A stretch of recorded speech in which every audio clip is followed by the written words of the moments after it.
এখন আমি রান্না করে নেব কাঁঠালের দানা দিয়ে পাট শাকের ঝোল। তার জন্য ওভেনে কড়াই বসিয়ে দিয়ে দিয়েছি কিছুটা পরিমাণে তেল। তেলটা গরম হয়ে গেছে, তেলের মধ্যে দিয়ে দিচ্ছি কিছুটা কালো জিরে ফোড়ন, দিয়ে দেবো হাফ চামচ হলুদ গুঁড়ো, দিয়ে দেবো টুকরো করে রাখা কাঁঠালের দানা আর কিছুটা কাঁচা লঙ্কা চিড়ে নিয়েছি। একটু নেড়ে চেড়ে নেব।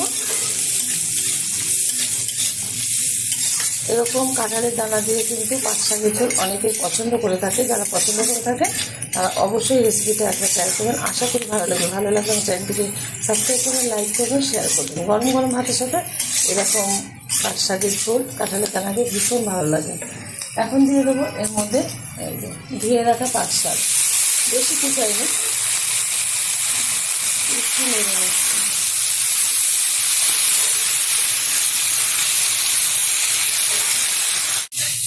বেশ কিছুক্ষণ নেড়ে ছেড়ে নিয়েছি পাট শাকটা। এখন দিয়ে দেবো একটু চিনি, খুব সামান্য পরিমাণে। যাদের মিষ্টিটা অপছন্দ তারা ব্যবহার করবে না। চিনি দিলে কিন্তু তার স্বাদটা ভীষণ ভালো আসে। দিয়ে দেবো পরিমাণ মতো জল, একটু নেড়ে নিচ্ছি। হাই আছে ঢেকে রান্না করে নেবো 5 মিনিট। ঢেকে দিচ্ছি, ঢাকনাটা একটু তুলে দিচ্ছি। আমি লবণটা দিতে কিন্তু ভুলে গেছিলাম। এখানে দিয়ে দিচ্ছি পরিমাণ মতো লবণ, একটু নাড়িয়ে দিচ্ছি।